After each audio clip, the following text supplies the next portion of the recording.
Esse é o nosso primeiro Mestres da Ana Arte focado totalmente numa autora. Sim. Hideko Mizuno, que para os brasileiros está sendo recém-apresentada por um mangá que nós mesmos estamos trazendo aqui para o Brasil, que é o Fire.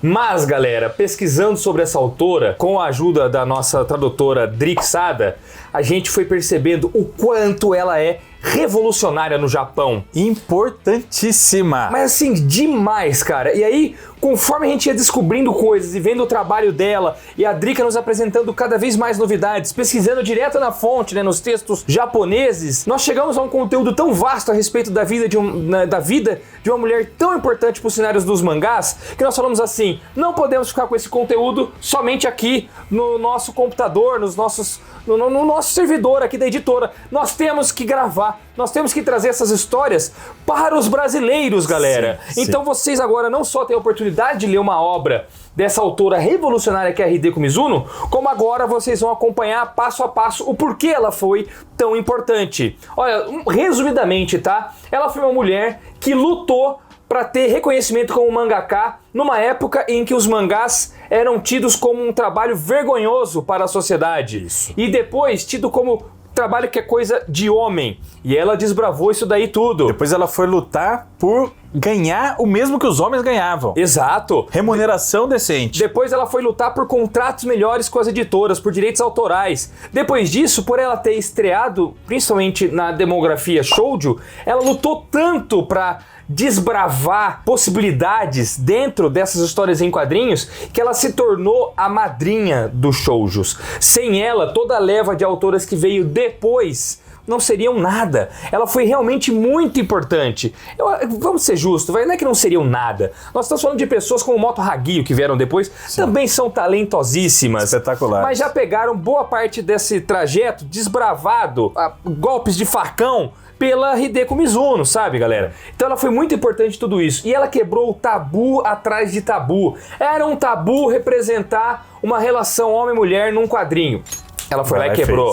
Era um tabu colocar homens protagonizando histórias de meninas. Ela foi lá e fez. Era esquisito você começar a trabalhar os assuntos que permeavam o rock and roll naquela época. Assuntos de liberdade, paz, amor, contestação do sistema, né? Era tabu. Ela foi lá e fez. E com isso, foi ganhando fama, ganhando reputação, ganhando reconhecimento, ganhando prêmios. Fire é vencedor do 15º prêmio Shogakukan de mangá. Sim. Um dos prêmios de mangá mais tradicionais do Japão. Ela venceu. Ela foi condecorada com prêmios recentemente pelo governo japonês por toda a sua obra. Ela vive um momento de redescobrimento também no Japão, eu percebo isso, né? Sim. Tem sido muito procurada para entrevistas, porque ela realmente assim, um capítulo importantíssimo para a história do shoujo. E o que é mangá shoujo? A gente fala muito do mangá shonen, que é o mangá voltado para o público infanto-juvenil masculino. O shoujo é a mesma pegada, só que feminino. Isso. Né? E ela... voltado para mulheres, não necessariamente só para mulheres, claro, assim como o shonen não é só para homem, né? Então, qualquer um pode ler. Isso no Brasil nunca existiu, né? Sim. Essa divisão demográfica. Mas no Japão, sempre foi a forma como o mercado trabalhou. Nós somos uma revista para meninas. Isso. Nós somos uma revista para meninos. Nós somos uma revista para homens adultos. Nós para mulheres adultas. Ela nunca gostou dessa divisão demográfica. Isso. O meu trabalho é para todos. Não é porque eu estou lançando shoujo que isso daqui é de fato shoujo. Exato. Porque isso daqui não pode ser consumido por outras pessoas. Então ela sempre lutou para quebrar as barreiras demográficas. Nunca conseguiu.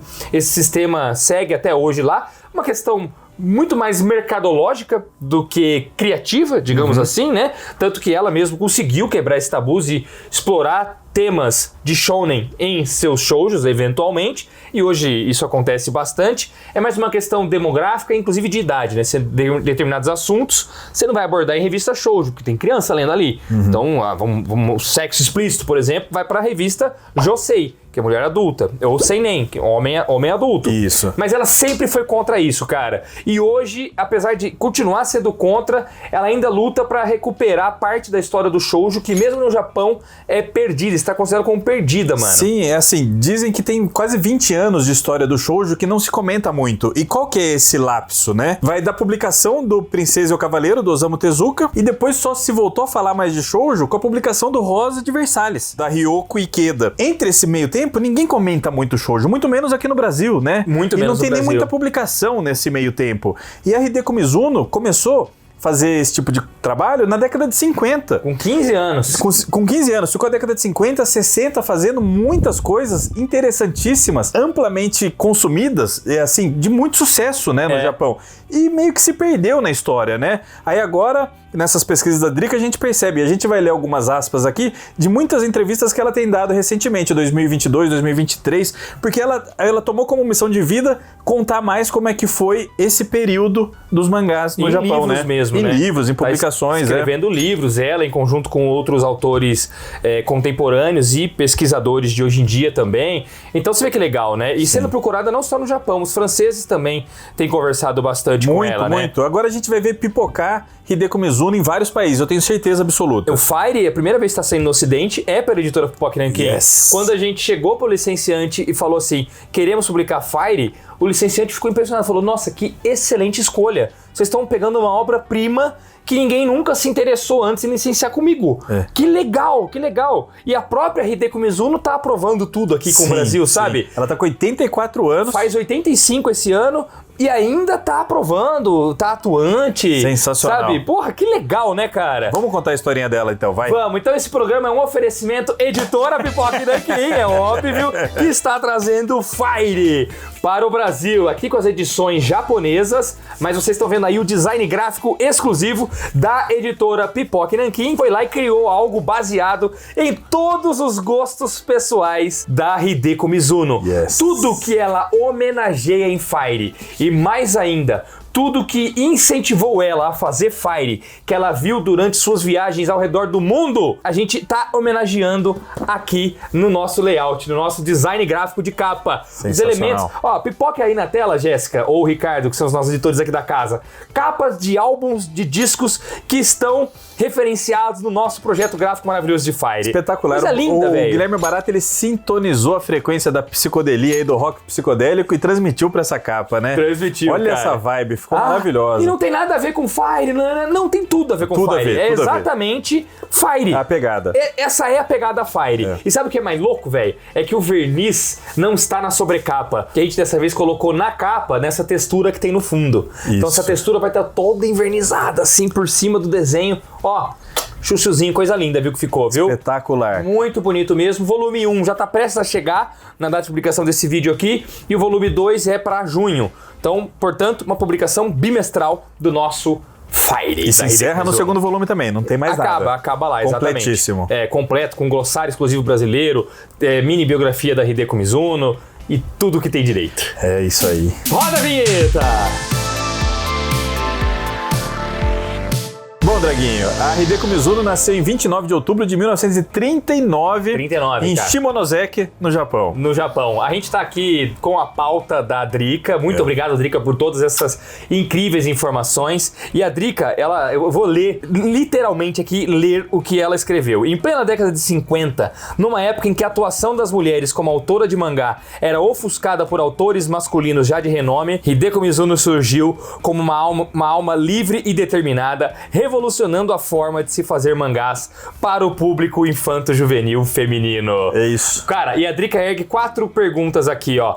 Quem primeiro quebrou o tabu e abordou o amor romântico então em mulher? Quem fez a comédia romântica ser um sucesso nos mangás para meninas? Quem não se intimidou em trazer temas históricos para as revistas shoujo? Quem adotou um protagonista masculino numa revista de gênero shoujo? Para todas essas perguntas, a resposta é uma só. Hideko Mizuno. Ela é impressionante, Ela essa é mulher, impressionante, cara. É Ela é uma impressionante. britadeira de quebrar tabus, definitivamente, né, cara? Sim. E pra entender mais como ela chegou nesse ponto de revolucionar tanto assim os mangás, de ser tida como a madrinha do shoujo, a gente vai voltar lá para a infância da Mizuno, né? Quando ela era bem pequena, ela se descreve como uma criança que devorava livros. Realmente viciada. Ela foi criada pela avó, antes de mais nada, né? É verdade. Foi criada pela avó, o pai abandonou a família quando ela era ainda muito pequena, né? Eu acho que até antes de nascer. Aí nascer. Quando ela nasceu, a mãe dela foi e deixou ela com a avó e saiu fora Exato. também. Aí ela foi criada pela avó materna. Então ela tem muito carinho pela avó materna, constantemente cita a avó e cita constantemente um tio que ela chama de irmão hoje em dia, de tanta coisa que ele apresentou e ajudou a cuidar dela ali, né? Exatamente, tamanha a proximidade dos dois, né? E foi esse tio justamente que começou a mostrar algumas coisas interessantes pra ela, assim, logo na infância. Ela passou a se encantar, que é literatura de fantasia e tal. Ela adorava filmes de aventura, faroeste e filmes do Tarzan. Né? E livros. Ela disse que devorou muito. Uma biblioteca quando ela estava na infância, sabe? Ela ia na biblioteca da cidade dela e devorou todos os livros que tinha lá. Ela lia bastante. Aqui nós temos uma aspas de uma entrevista dela que ela deu em 2023, veja só, entrevista recente, que ela diz: eu adorava faroestes e filmes do Tarzan. Sempre quis desenhar figuras masculinas cativantes. Queria também me aventurar com temas mais universais que nenhum outro autor abordava na época. Até então, era um tanto convencional que, no mangá feito para ser lido por meninas, o personagem principal fosse uma mulher. O tema costumava ser o dia a dia e a ambientação era em casa ou na escola.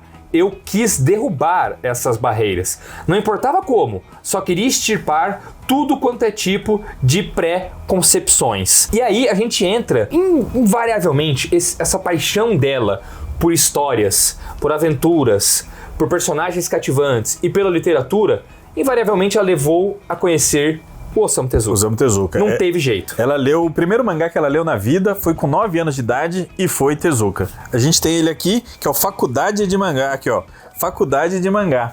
Esse foi o primeiro. Já leu um mangá que ensina a fazer mangá. Exatamente. Logo de cara. Que legal, né, mano? Essa edição aqui foi lançada pela New Pop no Brasil. Tudo que nós estamos mostrando aqui, né, desde Rosa de Versalhes, né, até mesmo aqui o que o Daniel mostrou antes, Princesa e o Cavaleiro e os demais que a gente vai citar. Se tiver na Amazon, vai ter link na descrição. Sim. Porque comprando pela Amazon, por um link nosso, você nos ajuda com uma taxa, tá? Pra você não muda nada, mas pra gente é muito importante pra seguir fazendo esse trabalho aqui no YouTube. Fire também tá na Amazon, então nós vamos deixar o link de todas as publicações. Boa. E esse foi o primeiro, né? E aí, que ela leu. Diz ela que ficou impressionadíssima. Ela falou, nossa, como pode um mangá ter tanto conceito interessante, como os conceitos que eu encontro em grandes livros da literatura mundial, assim. Ela falou que ficou impressionada demais com isso e virou uma fã do Osamu Tezuka. Imediatamente ela começou a ler outras coisas e entre seus favoritos ela sempre elencou Metrópolis e o Kimba. É verdade. Ó, aqui também edições da New Pop e o Kimba tá sendo republicado agora no Brasil numa edição definitiva. Sim. Né, com todos os volumes juntos. Eu não vou me desfazer da minha anterior,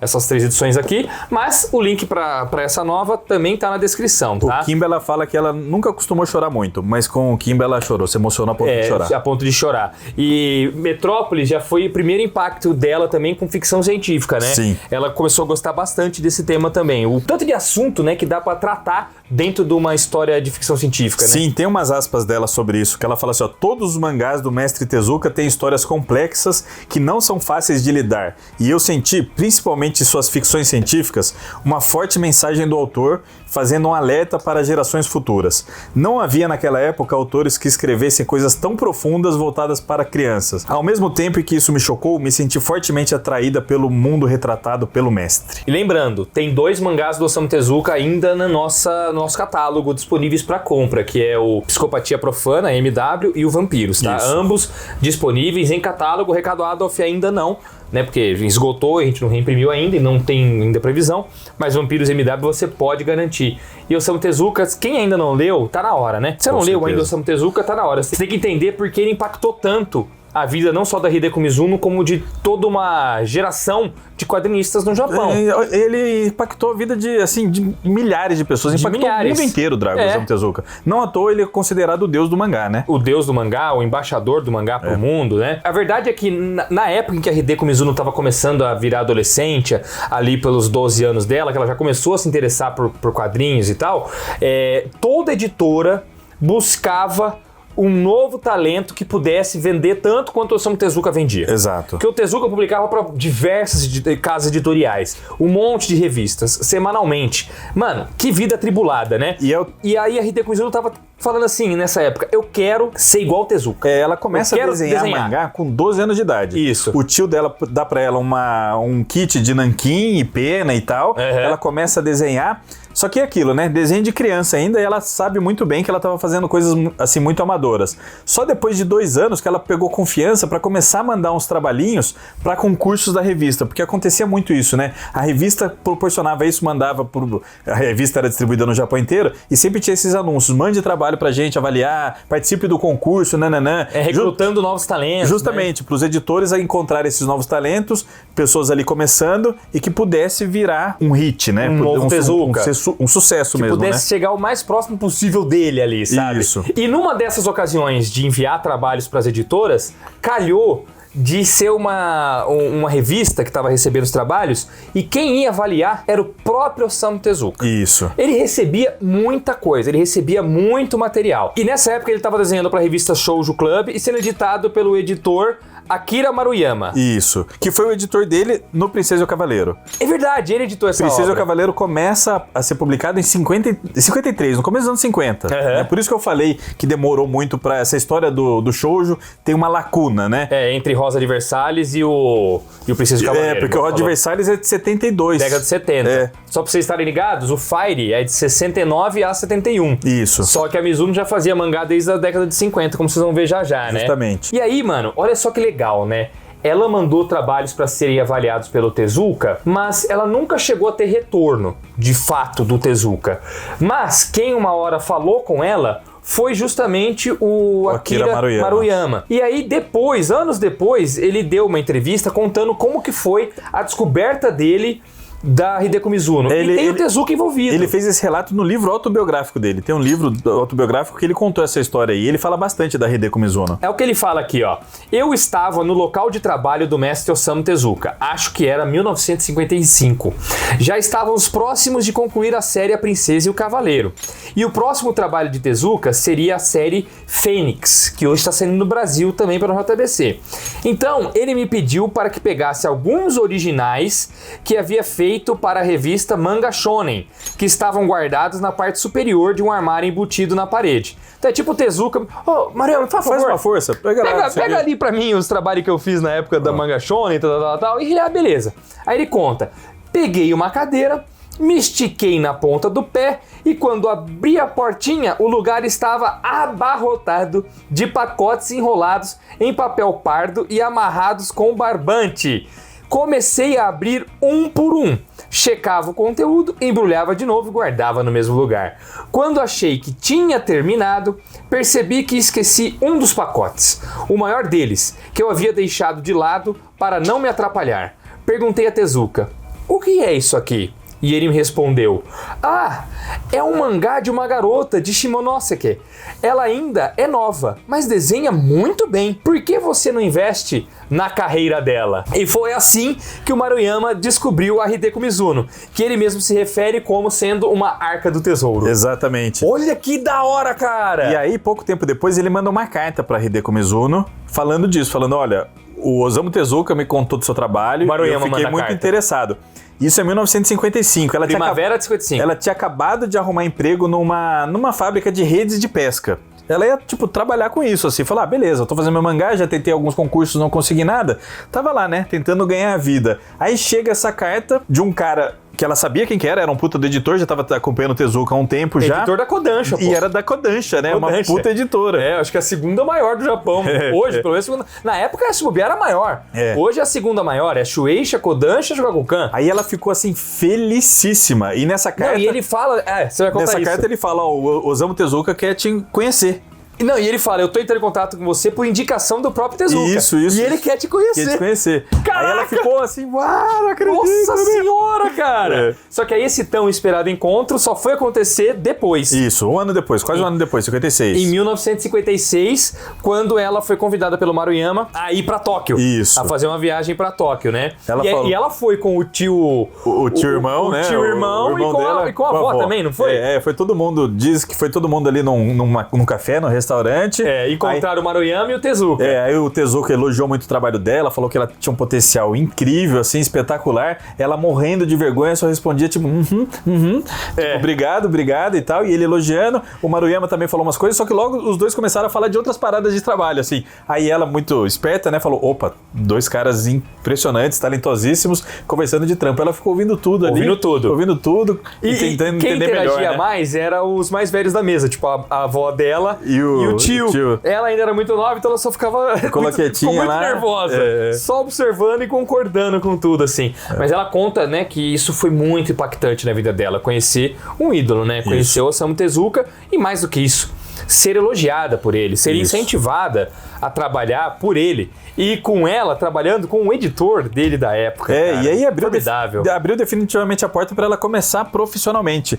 E aí ela começa com 15 anos mesmo na Shoujo Club. Na própria Shoujo Club. E ela não produz uma história nem nada, ela só faz 2 ilustraçõezinhas assim para as páginas editoriais da revista, né? O Maruyama meio que teve a paciência de ir treinando ela. Isso. Introduzindo ela aos poucos no meio e tal, para torná-la pouco a pouco, profissionalmente, uma mangaka. Ela faz ilustrações, acho que pro índice, pra página de crédito da revista, já tem o créditozinho dela lá, mas ainda não fez um mangá, né? E mais do que isso, como ela ainda estava trabalhando naquela fábrica que você mencionou, ela teve uma jornada dupla, né? Isso. Porque todas essas encomendas que ela tinha do Maruyama pra revista Shoujo Club, ela fazia no horário em que ela não estava na fábrica.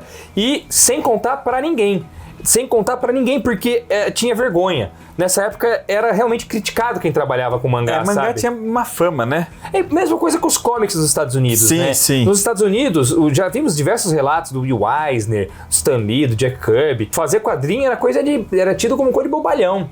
Literatura menor, assim, sabe? Negócio vergonhoso mesmo. Quando você chegava no local e falava assim, eu trabalho com quadrinhos, as pessoas até meio que davam risada de você. Sim. Você tinha vergonha de falar, com o que você trabalha? Ao invés de você falar, trabalho com quadrinhos, você falava, sou escritor, sabe? Não mencionava do quê. Se alguém fosse mais a fundo, escritor do quê? Você inventava uma... me chamaram ali! Dá licença. E no Japão era a mesma coisa, sabe? Ler mangá era considerado um mau comportamento, assim, né? Isso aí foi mudando, galera. Com o passar dos anos, com o esforço do Tezuka e com o esforço de outros autores que foram chegando e criando o Gekiga também, né? Porque até então o mangá era realmente um negócio pra criança. Aí quando veio o Gekiga, principalmente por uma importância muito grande do Sanpei Shirato, aí foram histórias pra pessoas mais maduras, de fato. Aí os adultos começaram a ver, pô, isso aí é bom, isso aí é legal. E aí o próprio Tezuka começou a se reinventar também, tipo, esse Gekiga tá sendo feito para adultos e tal, eu também não quero fazer só trabalho para crianças, vou fazer trabalho para adulto também. O Osamu Tezuka foi criticadíssimo em meados dos anos 50 porque ele mostrou um beijo no mangá. Nem beijo podia mostrar. Nem beijo podia? Foi tão negócio de criança? Na Kenju Tenji. Ele mostrou um beijo, o pessoal ficou puto da vida, pistola. Que não pode aparecer, não pode falar de beijo. Criticaram ele. Agora, você imagina uma mina fazendo mangá. Uma garota fazendo mangá. Nossa senhora. Isso é super mal visto, Por né? isso que ela escondia, sabe? Mas sabe de quem que ela não escondia? Da avó, cara. A avó sempre ajudou. Ela conta que teve algumas noites em que a avó varava a noite com ela pra ajudá-la, porque pra desenhar, ainda mais fora do horário do trabalho, no tempo livre, varava a noite. E aí, depois que ela terminava de finalizar a página, a avó pegava uma borracha e ia apagando o lápis que tinha por baixo da caneta. Ela fala que aconteceu na primeira história um pouco mais longa que ela teve que fazer, que foi a Kiroi Ribbon, que ela teve que virar a noite pra fazer assim, aí a avó dela ficou ajudando, elas viraram a noite e ela falou que nunca vai esquecer o pôr do sol desse dia, que foi um dos mais bonitos que ela viu. Ela tinha finalizado... O pôr do sol não, o nascer do sol. O nascer do sol, no claro. caso. Ela tinha finalizado um mangá, ia mandar pro editor e a avó dela tinha ajudado ela durante a madrugada inteira. Nossa, bonito, né? Que legal, cara. Que legal. Essa história não era nem pra revista Shoujo Club, ela era pra um brinde que seria entregue na revista. Exato. E ela fez a primeira historinha dela pra esse brinde extra que acompanhava a Shoujo Club. É isso aí. E esse nascer do sol deve ter sido histórico da vida dela, né, cara? Com a avó ali junto, ajudando também. Pô, que legal, cara. E estamos falando, pessoal, de uma época, a Drica pontuou isso aqui na pauta também. Era uma época em que uma mulher dar sua opinião era rotulado de rebeldia. Olha isso, mano. As frases mais ouvidas eram, isso não é coisa de mulher. Mulher não foi feito pra isso. E a Mizuno não aguentava mais isso. E ela não aguentava viver sem poder dizer pra todo mundo que gostava daquilo e que trabalhava com aquilo. E como ela estava cansada daquele ambiente pós-guerra e queria sair dessa situação, ela se muda pra Tóquio assim que completa 18 anos. Isso, é convite do Maruyama também. A convite dele. A Mizuno mesmo fala, olha, eu desconfio que o Maruyama ele pediu pra eu mudar pra Tóquio porque ele achou que eu não ia dar conta da demanda. Essa coisa de ficar numa cidade afastada, com outro emprego e tudo mais, ele achou que eu não ia dar conta de tanto trabalho que ele tava me passando. Porque nessa altura do campeonato ela já tava super requisitada. O público dos gostava. 15 aos 18 anos ela já tava bem requisitada. Já tava bem mesmo, requisitada. né? Aí o Maruyama falou, ó, vem morar aqui em Tóquio e apresentou a pensão Tokiwa. A lendária pensão Tokiwa. A Tokiwa Soul. É isso. Essa pensão, ela vai ter um vídeo específico aqui no canal, mas a gente não pode só passar reto dela sem falar pelo menos o básico sobre a pensão pra vocês. Sim. Porque realmente é um capítulo muito importante da história dos mangás e da história da Hideko Mizuno. Essa pensão, ela surgiu em Tóquio em 1952 e em 53 o Osamu Tezuka se mudou pra lá. Foi. Em 53 ele se mudou pra lá pra trabalhar em Tóquio também e pra poder trabalhar mais próximo de seus assistentes. Então os assistentes se mudaram pra lá. Logo a pensão foi ficando cheia de mangakás. E aí os outros mangakás que não eram assistentes do Tezuka, com o tempo foram descobrindo. O Tezuka tá hospedado lá? Vou lá também. Não, e era um lugar sossegado pra caramba, com um aluguel barato. Aí, pô, e o Tezuka tava morando lá, já virou um atrativo, né? Super interessante. E aí o Tezuka fica autores... até 54 lá, não fica muito. Não fica muito. Quando a Hideko Mizuno muda pra lá, ele já não tá mais lá. Exato. Né? Mas já ganhou essa fama, né? Foi a casa do Tezuka aqui em Tóquio e tudo mais. Aí os assistentes já estavam lá, que depois foram desenvolvendo carreira, e virou sinônimo. Tipo, era uma pensão com um monte de outras pessoas morando. Aí começou a mudar mangaka pra lá, ficou associada ao mangá, assim. Chegou uma época que só tinha mangaka morando lá. Logo que vagava um quarto, já tinha mangaka na espera. Pegava. Ao ponto de um determinado momento só ter mangaka realmente lá. Isso. Só ter mangaka. E estamos falando de mangakas importantes. O Shotari Shinomori tava lá. Lançado aqui pela editora Pocket Nankin também. Lançado aqui também. Pois é, com dois quadrinhos já que a gente lançou. O Hokusai e o Miyamoto Musashi. Primeiro lançamento de Shotari Shinomori do Brasil é da Pipoca Nankin. Foi a gente que inaugurou também. Depois disso saiu por outras editoras. Panini já lançou, New Pop já lançou. E agora a gente tá fazendo isso pela Hideko Mizuno também. Logo você vê Hideko Mizuno aí, ó. Sensacional. Por outras editoras também. Olha que legal, cara. E a ideia do Maruyama era justamente colocar ela em contato com outros autores que viviam na pensão Tokiwa, né? O próprio Shotari Shinomori estava lá nessa época, assim como Fujio Akatsuka, que depois veio a se tornar o papa dos gag mangas, né? Os mangás de comédia. E o Shotari Shinomori veio a se tornar o rei dos mangás. Isso. Abaixo de Tezuka só há Shotari Shinomori, é o que dizem lá no Japão. Se tornou o rei dos mangás. Entrou até pro recorde Guinness como maior produção de mangás de todos os tempos. Produziu mais do que Osamu Tezuka.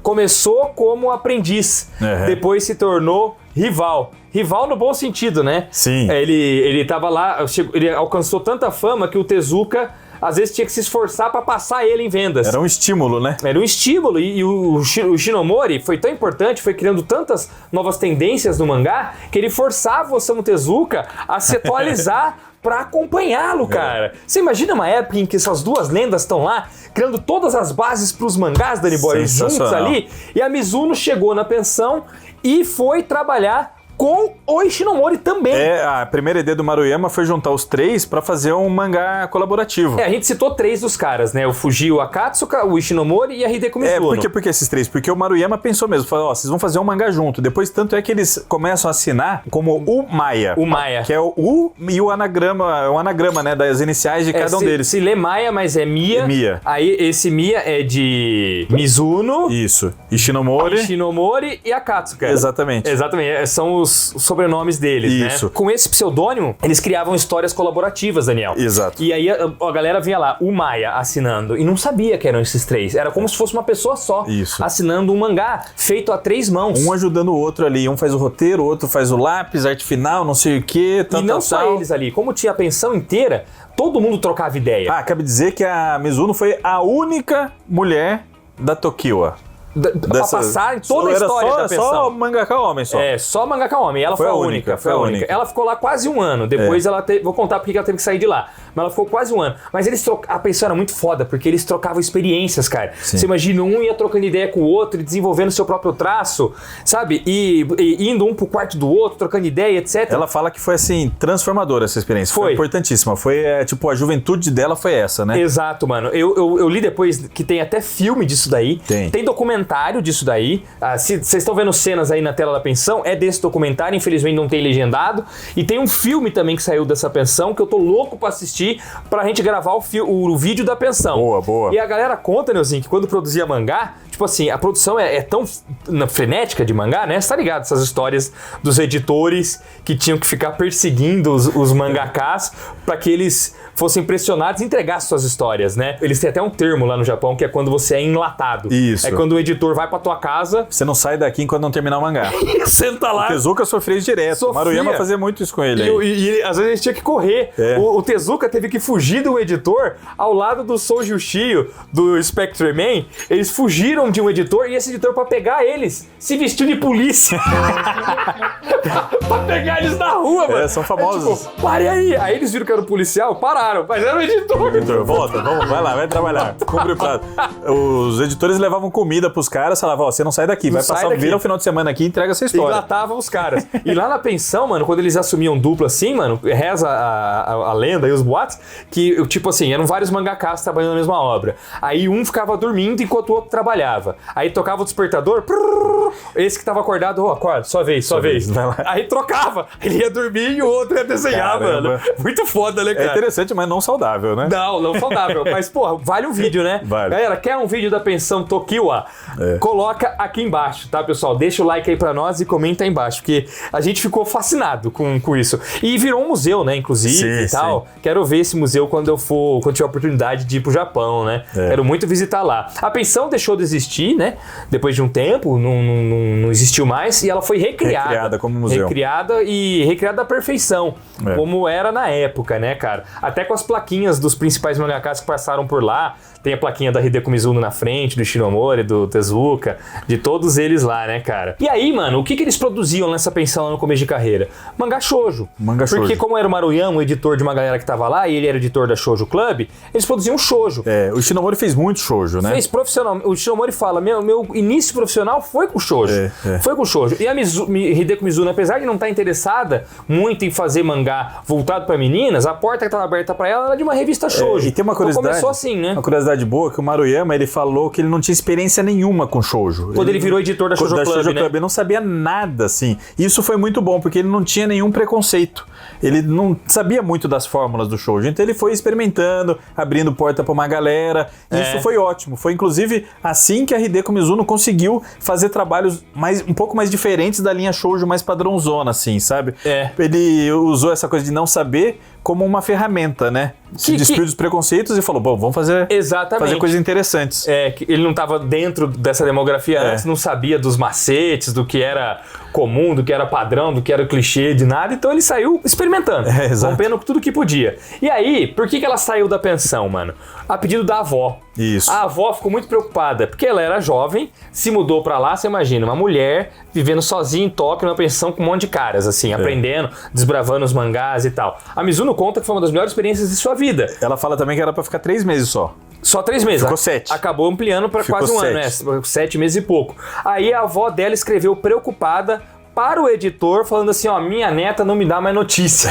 Eu tô muito preocupada. Faz meses que ela tá aí, ela não fala nada, não tá fala tudo nada. bem. E a Hideko Mizuno fala, eu não dizia nada, porque eu tava tão entretida ali em aprender mais de mangá, em explorar essa profissão, que eu nem tinha tempo de falar com a minha avó, eu nem lembrava, e não era por maldade.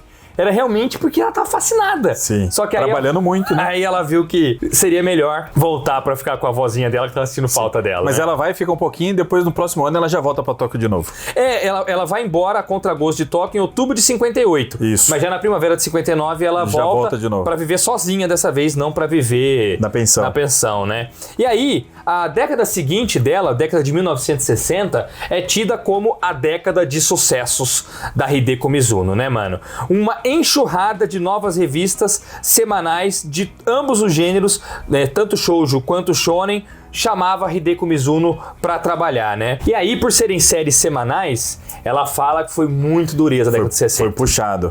Começou a precisar de mais assistente também, né? E as séries, ela fazia muito quadrinho assim, e rapidamente ela pensava, vou fazer histórias curtas pra não tomar muito do meu tempo e conseguir fazer pra várias editoras. Mesmo séries revistas semanais, não séries semanais muito longas. Só que essas séries começaram a fazer sucesso, aí os editores pediam mais. Ela foi acumulando um monte de trabalho, né?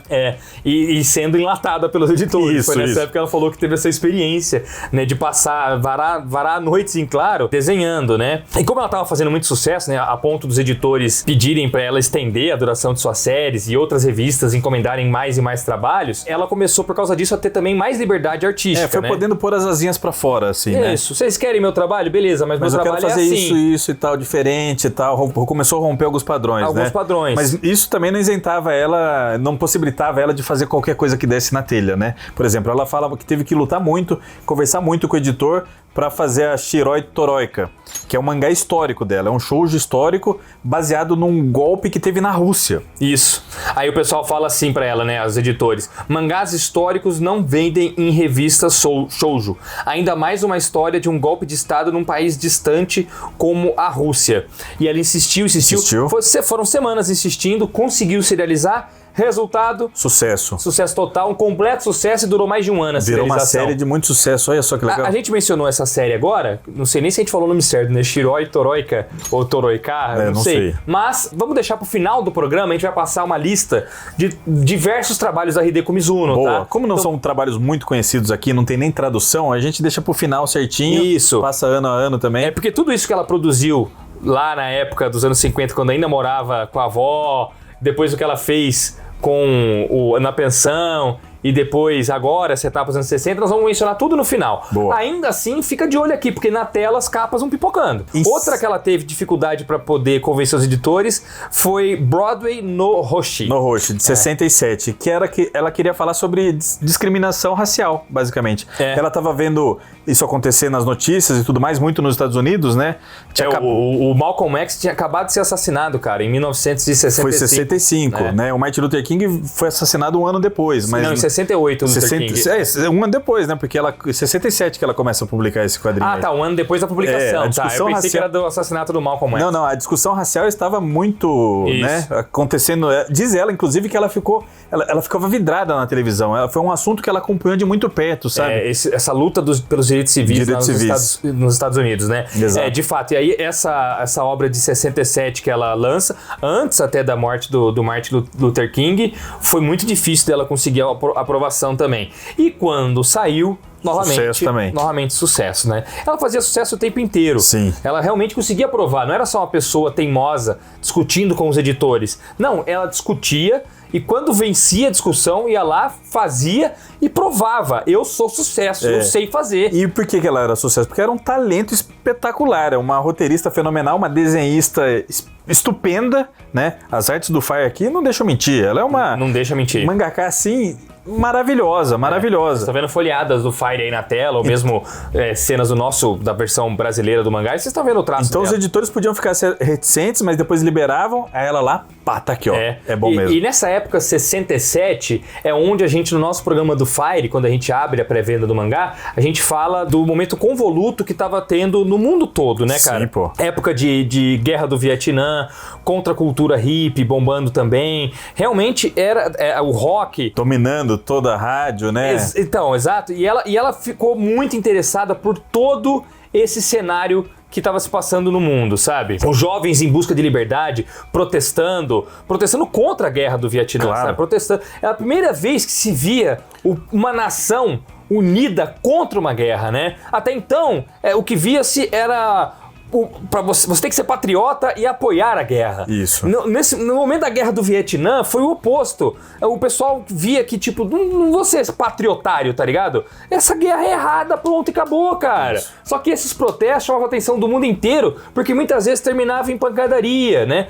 Os governantes iam lá e tentavam esmagar esses protestos, sabe? Silenciar a população. E por isso que bandas de rock e outros artistas começaram a despontar muito nessa contracultura, porque era realmente esses caras lutando por liberdade de expressão, por você poder protestar, por menos guerras e mais paz. É a era do paz e amor. Do paz e amor, que influenciou muitas pessoas, sabe? E esse movimento do paz e amor não fica só restrito aos Estados Unidos, ele vai para todo lugar. O mundo inteiro, essas bandas tomam o mundo inteiro, as mensagens que elas levam vão parar no mundo inteiro. Aqui no Brasil foi super forte, né? Esse movimento hippie, o Flower Power. Isso. Continua sendo algo influente até hoje, né? E aí nós tínhamos principalmente nessa época o rock como porta-voz da juventude, né? Sim. E isso parecia responder à angústia que ela mesma, Hideko Mizuno, sentia sobre ser tão difícil, sobre por que é tão difícil viver como mulher. Sabe? Por que é tão difícil viver como mulher? Eu ganho menos por página do que o homem. Eu tenho que lutar para conseguir colocar minhas ideias nas páginas. Muitas vezes eu não posso falar abertamente sobre a minha profissão. O que eu faço, exatamente. Eu não posso... Se eu decido morar sozinha, eu sou vista com maus olhos pela sociedade, sabe? Se eu tô morando com um monte de cara, estão me julgando. Estão me julgando também. Olha isso, cara. Olha que loucura. E aí ela, tipo, por que é tão difícil viver como mulher, né? E as letras de rock dessa época ecoavam dentro dela como um protesto também, né? E ela se apaixonou completamente pelo ritmo, né? Antes disso, assim, ela disse que ela escutava muita música clássica, gostava muito de ópera. E escutava com o Ishinomori também. Escutava com o Ishinomori, adorava o Anel do Nibelungo, era uma das grandes influências para ela. Ela trouxe muito dessas grandes epopeias, óperas e tudo mais, pros mangás dela. Aquele mangá histórico, principalmente, também. Isso. Então ela tinha essa pegada. Aí quando ela é contaminada pela febre do rock and roll, ela fica fascinada, se apaixona completamente pelo ritmo. Aí é engraçado que ela fala que ela gostava de Beatles, mas não adorava, assim, ela achava as letras dos Beatles meio xoxinha, assim. E por que ela menciona isso? Porque Beatles era o que mais bombava nessa época, né, Daniel? Sim, durante muitos anos foi a maior banda de todos os tempos. Beatles ainda é a maior banda do mundo, né, gente?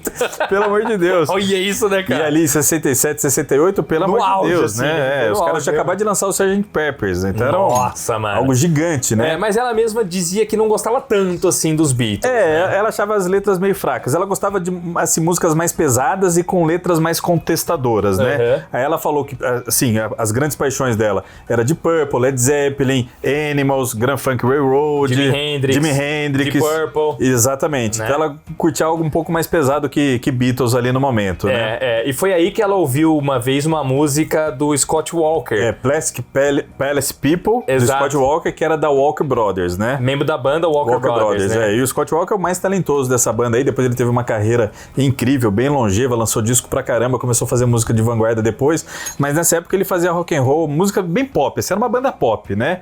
E ela se apaixonou por essa música e foi... É uma música que fala da luta de alguém que tem questões, mas não tem como mudá-las. É uma música sobre solidão. Isso. Uma pessoa que não pode mudar os rumos de sua vida, né? Uma canção que tocou muito ela. Foi depois dessa canção que ela falou: o meu próximo mangá tem que ser sobre rock. Sobre música, sobre esse sentimento que eu tô ouvindo por essa música. Foi essa música do Scott Walker que despertou ela pra querer trabalhar com o Fire. Só que pra isso, ela achou que seria crucial ela viajar para a Europa e os Estados Unidos e viver em loco a cena hippie, a cena do rock. Não basta só ouvir, eu tenho que conhecer, eu tenho que viver. E aí, por conta própria, ela decide fazer um mochilão. É um mochilão que ela faz, basicamente. Pegou uma grana lá e saiu pra viajar pela Europa e pelos Estados Unidos, né? Ela tinha que conhecer de onde vinha toda essa força. Ficou quase um mês viajando completamente sozinha. Você falou que foi no outono de 68 que ela foi viajar. Isso, não falei ainda, foi 68, foi exatamente. De 68.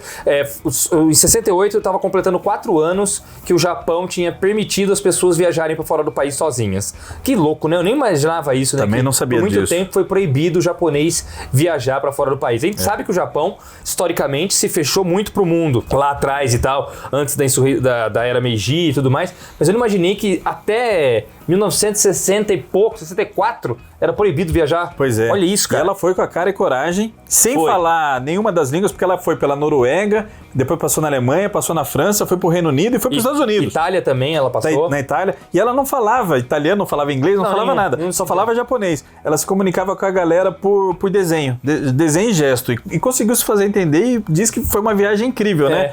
Mas por que ela não usou o Google Tradutor? Você deve estar se perguntando. Em 68.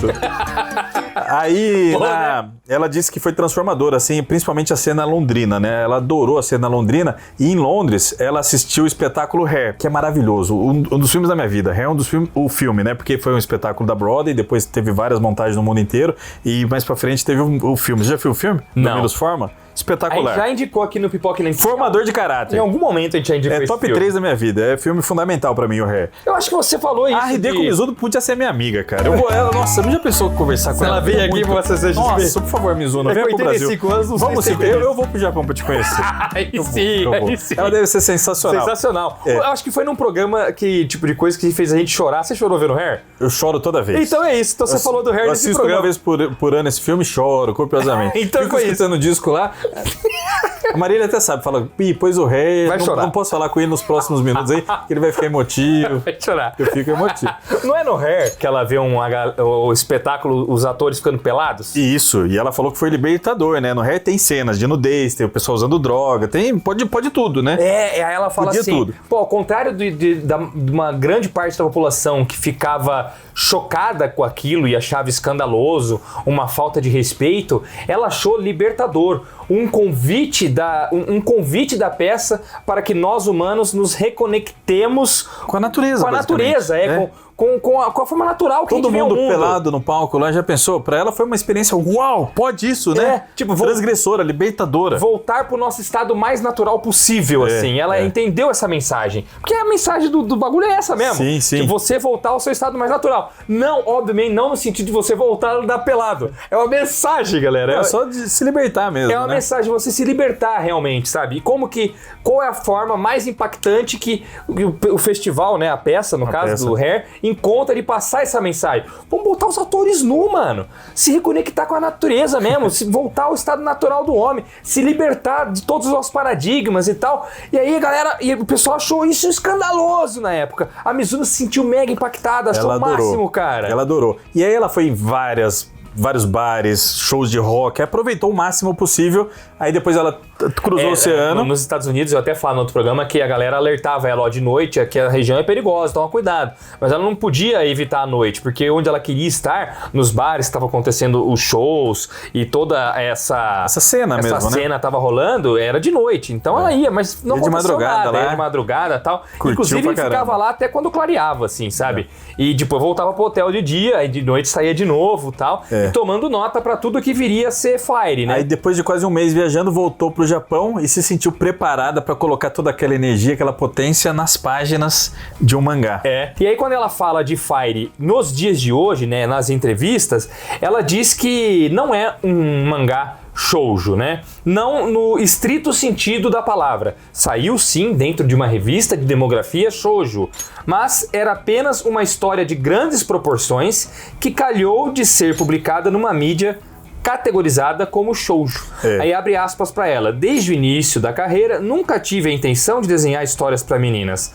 Já quando era criança, detestava histórias chorosas, né? Mas ela achou na época que seria difícil aprovar Fire com a editora. Já sabendo que toda a ideia dela demorava para conseguir aprovação. Ela falou, ainda mais os temas que ela ia explorar, né? Falar de rock and roll agora, temas tidos como escandalosos. Escandalosos. Ela nunca tinha visto nada. Acho que nunca tinha saído mesmo, nem mangá, nem shonen, nenhuma demografia tinha saído mangá de rock and roll. Fire é o primeiro mangá de rock. Primeiro. O primeiro, mano. Aí... Até então você tinha mangás que tinha lá a presença de uma banda de rock, ou o protagonista falava que tocava uma banda de rock, ou mencionava uma banda de rock favorita. Isso. Mas um mangá sobre uma banda de rock... Nunca teve. Nunca teve. Por ser um negócio de contracultura, ela achou vai ser difícil convencer a editora a topar lançar. E muito shoujo, antes também, né? Eles sempre publicaram, era tipo, já que é pra menina, vamos colocar protagonista uma mulher, uma garota e tal, né? E ela teve várias ocasiões que ela falou, não, eu quero colocar um homem como protagonista da história. E Fire foi a mesma coisa, ela falou, vou contar a história de uma banda formada por garotos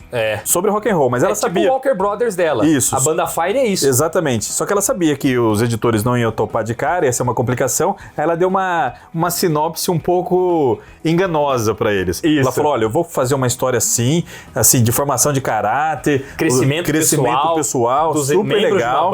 Do membro de uma banda. Aí os caras acharam, beleza, tudo bem, né? Porque tava na moda no Japão os group sounds, que eram grupos de garotos fazendo harmonia vocálica e tal, cantando umas musiquinhas pop, umas coisas assim. Bem diferente das bandas de rock. Completamente diferente de rock and roll. Só que ela dá essa definição, né? De uma banda estilo group sound. Exatamente. Né? Que era o grupo coral, né? Basicamente. Assim, né? Quase um coral de igreja, né? Mas não tão assim. Não, exato. Os caras se vestiam como banda, tentando ficar meio pop e boy tal. band da época, vamos dizer. Boy band da época, exatamente. O pessoal achou que foi isso pela resenha dela, né? Aí deram um sinal verde e ela começou a publicar Fire. Isso, e aí, como revista shoujo, devia ser, até a Adri coloca aqui, devia ser a primeira vez que uma série contava com um protagonista homem. Exato. Olha isso, cara. Porque era comum ser menina, né?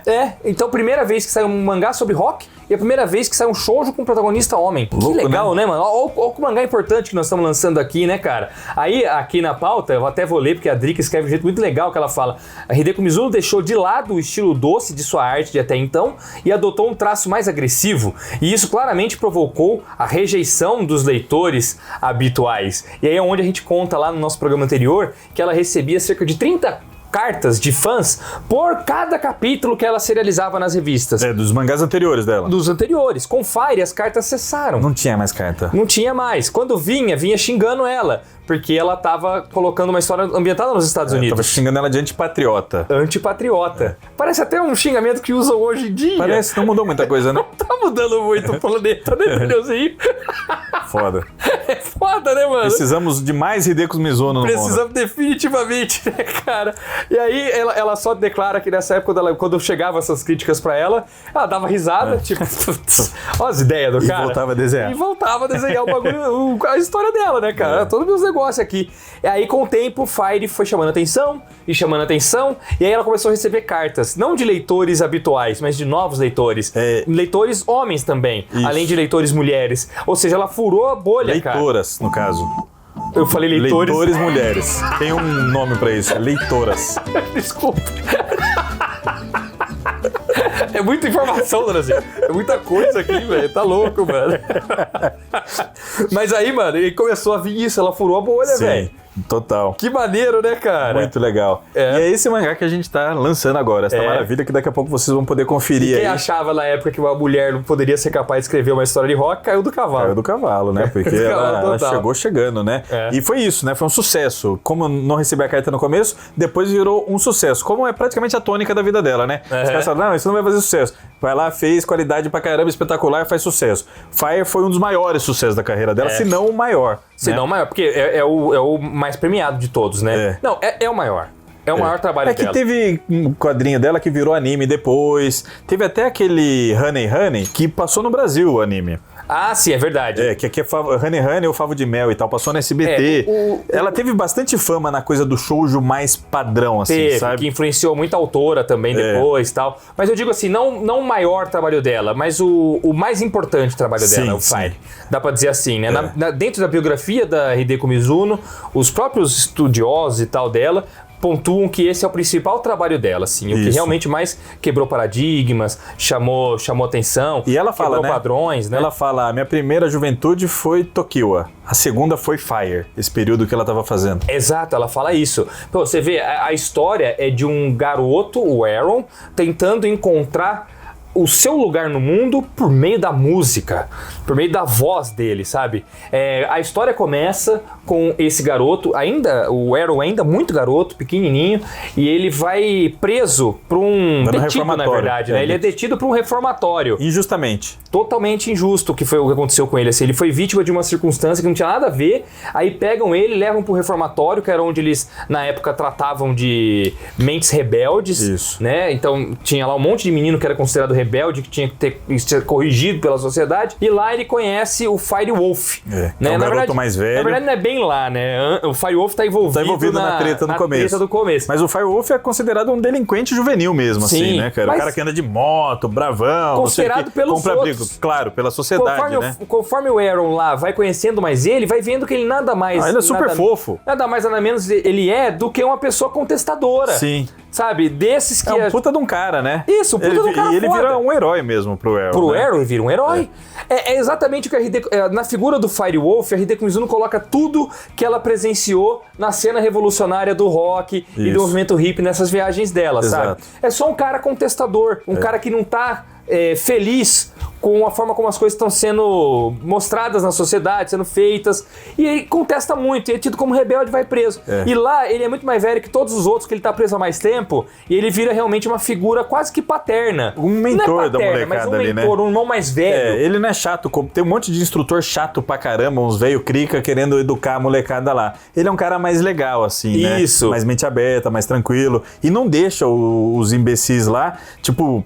maltratarem as crianças, né? Basicamente é isso, ele né? protege os meninos até dos maus tratos. Isso, exatamente. Isso. Só que aí, o Aaron, ele já gostava de tocar piano, né? Diz ele que ele até tem uma cena dele tocando piano bonito. Muito bonita a cena. Só que o Firewolf, ele toca violão e canta muito bem. E compõe, né? Faz letras maravilhosas. E aí o Aaron fica fascinado. Ele fala, nossa, é isso. Olha, ele tá expressando tudo que ele sente por meio da música. Por meio desse violão maravilhosamente bem tocado e essas letras aí. E aí ele... Depois de então, né, ele vira também um cantor e o instrumento principal dele passa a ser o violão. A gente não vai falar mais porque senão dá spoiler, né? Seria dar spoiler, né? A respeito da vida do Aaron depois do reformatório. Mas é isso, ele vai formar uma banda de sucesso mundial. Assim, a banda Fire já abre o mangá falando que o Aaron é um grande músico, mas que a gente tem que voltar no tempo para entender como foi o início da carreira dele. Então a gente já sabe o final da história, agora vai ver como foi essa trajetória de um menino simples e humilde que passa por um reformatório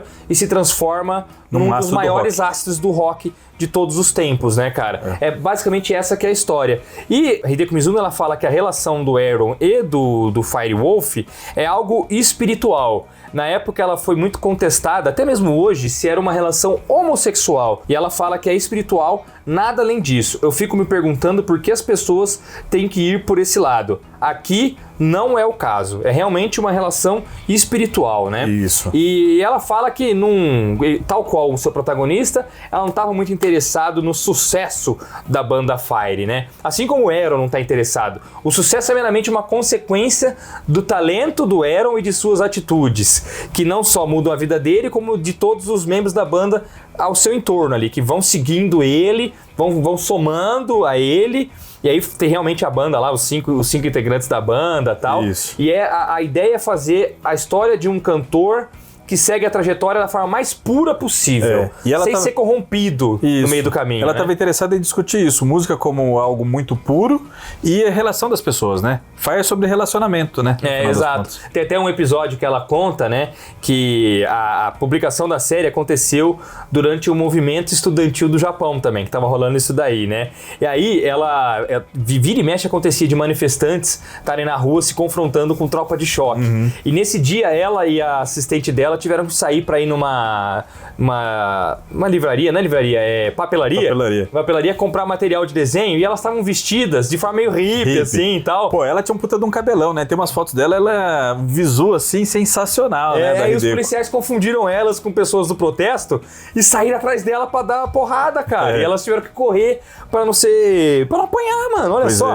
Aí ela fala, não sei por que vieram atrás da gente. Talvez porque eu estivesse vestido que nem hippie, sabe? Mas ela meio que não sabe, cara. E Fire, ela segue lançando até 1971, né? Gerando dois mangazões parrudos aqui no formato Kanzenban, que é esse que a gente tá lançando aqui no Brasil, né? E na década de 70, ela começa a lutar por melhores condições de trabalho, né? Condições de trabalho ela já tinha tido que lutar muito antes. Ela falou que demorou 10 anos pro salário dela sair de 700 ienes e ir pra 3.000 ienes por página, que era o que os homens ganhavam. Os homens com o mesmo status, o mesmo sucesso dela. Então ela ganhava muito menos, ela ganhava 700, enquanto os caras estavam ganhando 3.000. Demorou 10 anos pra ela conseguir isso. Com o Fire já sendo um sucesso, já no começo dos anos 70, aí que ela começou a ganhar 6.000 ienes. Os caras já, tipo, no mesmo patamar de sucesso, ganhava muito mais que isso. Aí com o Fire, que era uma produção semanal, e foi indo, né? A editora foi pedindo cada vez mais, ela teve que contratar assistentes, ela tinha que contratar 3 ou 4 assistentes pra dar conta dos prazos. Pagar com esse dinheiro. Pagar com esse dinheiro que ela recebia por página. Ela fala, mangaka era tudo pobre. Tudo pobre. Era tudo pobre demais. Então foi difícil pra caramba pra ela. Aí no começo dos anos 70... Sabe qual revista que lançava? A Seventeen.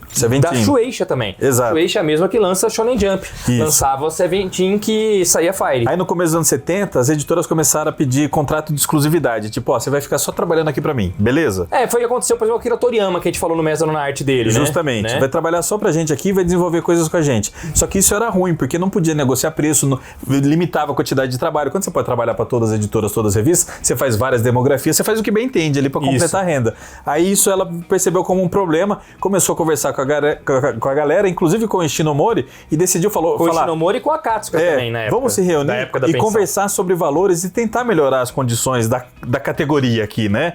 Aí eles marcaram... Ela marcou uma reunião com vários mangakas para discutirem melhores condições de pagamento, trabalho e tudo mais. Aí ela falou assim, acho que vai chegar ali umas 5 ou 6 pessoas ali para conversar com a gente sobre isso. Apareceu mais de 30 mangakas, todo mundo interessado pelo assunto. Aí as editoras ficaram sabendo e falaram... Ficaram em polvorosa, velho. Essa moça aí tá querendo fazer um sindicato de mangaka. E isso não é bom. Aí ela ficou avisada, bicho. E as editoras começaram a fechar as portas pra ela. A boicotar ela, cara. Porque ela era tipo troublemaker. Nossa! Treta, né, bicho? Olha a treta, cara. Ela só queria... salário justo. É foda, né, cara? Foda. É legal que no Fire ela discute essas coisas também, né? Sim. Como os anseios artísticos se encaixam num sistema capitalista como que a gente vive, né? Exato. Como é que você consegue viver de arte? E ela discute muito isso com a música no Fire, mas é o que ela lutava com os mangás na vida real, né? Puta, que caramba, né, cara? Aí quando ela fez 33 anos, ela engravidou. E em 73 ela teve um filho e ela foi mãe solo. Isso. Né? O pai nunca assumiu esse bebê. E ela disse que não foi uma gravidez planejada, mas que ela se sentiu muito realizada, né? Muito feliz. Pela primeira vez poderia realizar algo digno do que é ser humano, que é virar mãe. Ela estava felicíssima, mas a sociedade de novo julgando muito ela, né? Por mãe solteira. Mulher de 33 anos criando filho sozinha. Isso no Japão era algo quase assim inconcebível, né? E aí você vê uma mulher que até então virava as noites, trabalhava todo dia, virando noites, sendo lá enlatadas, para citar o mesmo termo que eles usam, pelos editores, para fazer mangá, agora tem um filho para criar sozinho, velho. E não, ela fala assim, putz, a mesma dedicação que eu tenho pros mangás, agora eu vou ter que dedicar ao meu filho. E ela começa a fazer muito menos mangá a partir de então. Ela já estava avisada pelas editoras como uma sindicalista ali, vamos dizer.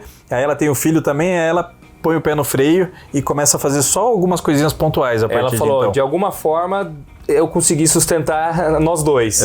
Deu tudo certo no fim das contas e eu me dediquei muito mesmo ao meu filho. Hoje né? Foi a mãe que ele merece, né? Hoje o filho dela tem 51 anos. É sabido que ele trabalha também como desenhista e tal. E ajuda a mãe a recuperar os arquivos e todo esse trabalho que ela fez aí ao longo da vida. Ele está recuperando digitalmente os originais, né? Isso, exatamente. É por isso que a gente conseguiu publicar a Fire hoje em dia, né? Nem sai mais pela Shueisha nada, né? O direito autoral é dela, então ela hoje publica por outras editoras também, né? É isso e aí. o filho dela tá ajudando justamente, né? Então a produção dela caiu um pouco depois que o filho nasceu, mas ela sempre seguiu publicando uma coisinha aqui e outra lá, vivendo como mangaka mesmo. E hoje em dia a missão dela é justamente aquilo que nós falamos no começo do programa, né? Deixar registrada a verdadeira história do shoujo mangá para a posteridade, né? E ela começou a registrar essa história da produção de shoujo manga fazendo um mangá da Pensão Tokiwa. Exatamente. Legal demais esse mangá, eu gostaria até de lê-lo ou de publicá-lo aqui, né? Esse saiu em 2009. E aí, inclusive, na época foi promovido um encontro entre as pessoas que viviam lá na época, né? Grandes nomes, como Watanabe Masako e Shiba Tetsuya. E depois disso ela fez alguns livros para falar de mangá. Vocês estão vendo o nome e as capas desses livros aí sobre o shoujo. Tem uma curiosidade boa aí, que ela tem essa coisa do estudo do shoujo, desse período, ela fala muito desse período, só que ela mesmo critica um pouco esse termo, né? Ela fala assim, ó, eu não desenhei nada pensando em fazer shoujo mangá. Digamos que eu não queria fazer história só para mulheres. Da minha parte, eu não criei para homens ou para mulheres. Criei como um ser humano. Olha isso, que legal, né, cara? Ela rejeita essa categoria, assim, sabe? Ela até categoriza o shoujo manga como algo que veio depois de sua geração, assim, Sim, sabe? Ela sim. não... Realmente, ela rejeita isso, né? E aí, ela arremata em uma de suas entrevistas dizendo o seguinte: não tenho lido muitos mangás recentes, mas uma coisa que lamento muito é que não tenha mudado nada de lá pra cá nessa divisão de mangás por gêneros. Eu acho desnecessário dividir o conteúdo para meninos e para meninas. Não há problema nenhum em meninas se encantarem com mangás de aventura e ação, assim como meninos podem muito bem chorar por histórias de amor que sejam comoventes. Meu desejo é que ao menos o mundo dos mangás seja um lugar onde as pessoas possam gostar do que quiserem e expressarem o que bem entenderem. Ficarei muito feliz no dia em que não houver mais divisão entre homens e mulheres e o mangá se torne algo realmente livre. Palavras de Hideko Mizuno. Sensacional, essa mulher, velho. Que espetáculo, né? Ela é um espetáculo, né? Bom, comprometido, nós vamos encerrar passando a lista dos mangás delas. É aqui, ou né? não é mestre da arte? Pelo amor de Deus, cara. Ô, louco. Por isso que esse programa tá enorme. Programa gigante. Precisava, né? Precisava. Registrar tudo isso, né, cara? Bom, e aí falando aqui os mangás dela, né? O que aí eu vou falar? Uma tradução livre, o nome do mangá. Melhor do que eu ficar aqui Passando vergonha com o seu japonês. e fazendo a Drica ficar envergonhada lá. Ai, meu Deus do céu. Drica, um beijo, ó. Drica, que pauta incrível que a gente tem aqui na mão por sua causa. Obrigado mesmo. E nós vamos ficar passando sinopse de todos os mangás também. Ah, né? não, é. Senão... Até porque eu não li boa parte disso, Não, confesso. tem a sinopse aqui de tudo. Não li mas- nada, sou de Fire, né? Mas fica um programa muito longo se a gente ficar fazendo isso. Então vamos lá. Em fevereiro de 1958, a primeira história longa da Mizuno desde a sua estreia em 1955, que é Pétalas de Prata. Então, 55 ela estreou, 58 sua série longa, sua primeira série longa, né? Pétalas de Prata. Em 1960 começa a sair Harpa das Estrelas, que teve ao todo 4 volumes. O Pétalas de Prata teve um volume só. De 1964 a 1965 sai Troika Branca, que é o Shiroi Troika. Isso, que a você gente falou lá, do exatamente. golpe de Estado na Rússia. Isso, 3 volumes completos. Ainda em 1965 sai O Sonho da Vênus. De setembro de 66 a agosto de 67 sai As Fabulosas Aventuras de Honey Honey, Honey Honey. né? Que esse virou até anime em 1981, que foi Isso. exibido aqui no Brasil, como você falou antes, né? Esses são 2 volumes completos. Em 1967 sai A Estrela de Broadway, que aborda a temática do racismo. A gente esse falou é aquele também. que a gente mencionou antes, né? E esse aí, 2 volumes completos. E em 1968 sai o Monsieur Volor. Depois vem o Fire, que na forma Tankobon saiu em 4 volumes, na nossa publicação, baseando-se na mais recente japonesa, em 2 volumes, que vai de... 69 e 71. Exato. E temos aqui uma categoria de mangás biográficos dela, né? Em 2010, ela faz um mangá sobre a força da pensão Tokiwa, um volume de 532 páginas. Caramba. Editado por ela mesma e pelo Akira Maruyama, Danielzinho. Oh, que legal, hein? Esse aqui compila mangás de diversos autores realizados na época da pensão Tokiwa. Um verdadeiro monstruário de técnicas e métodos do shoujo manga, com um monte de autor envolvido aqui, velho. Sensacional. Aí depois tem o Quem é o Maya, sobre aquela... A trinca lá. A trinca que fazia mangás na pensão. Depois vem aquele que nós mencionamos, né? O Diário da Pensão Tokiwa, que ela lança em 2009, um volume só. Isso só dela, tá? Não são... Entenda, esse aqui é um mangazinho dela contando os bastidores da época da pensão. Isso. O outro que a gente falou agora há pouco, 2010, é um compilado de histórias que foram feitas na época da pensão, em 1958. E em 2020 saiu um artbook da Hideko Mizuno chamado O Baile das Rosas. E essa é basicamente a produção da Hideko Mizuno que nós temos em compilados. Olha só. Sem contar todas as histórias one-shots e tudo mais que ela fez por fora aí, né? É uma trajetória impressionante, né? Impressionante mesmo, mano. Muito legal. Que programaço. Que programaço! Quem ficou até o final comenta aqui embaixo. Eu amo Hideko Mizuno. Isso, exatamente. Eu mal ou conheço. Viva Hideko Mizuno. Você prefere Eu amo Hideko Mizuno ou Viva Hideko Mizuno? Tanto faz. Viva Hideko Mizuno. Viva Hideko Mizuno. Mas é isso, né? Quem é? O brasileiro deve estar pensando agora, quem é Hideko Mizuno? Essa mulher que antes a gente não conhecia tanto e agora já amamos pacas. É. Não é verdade, Daniel? Ou os caras devem estar pensando, os caras estão forçando. Mestre da Dona Arte, nunca ouvi falar. Ah, não. Pois bem, tá mais do que comprovado. A importância da Hideko Mizuno. Na época que a gente lançou Shotari Shinomori aqui no Brasil, a gente falou que ele era o rei do mangá. O pessoal foi duvidando. Tem vídeo na internet aí que fala assim, mas é mesmo o rei do mangá? Eu nunca ouvi falar. Como assim? Não é bem assim, né? Não é porque nunca ouviu falar, é que você ia falar, né? Não é porque você nunca ouviu falar que o negócio não existe e não é mega importante, tá certo? Então nós agora trouxemos pra vocês brasileiros não só um mangá muito bom dela, como esse vídeo muito importante aqui do nosso canal também. E já falamos tudo que tinha que falar, certo? É isso. Um beijão pra Drica, um beijão pra todos vocês. Sempre muito obrigado a todos que ficam até aqui, deixam um joinha e que fazem esses comentários aí. A gente pede justamente pra ajudar a engajar. E engajamento o YouTube gosta e aí espalha mais a palavra. Boa. Valeu, galera. Tchau. Um abraço.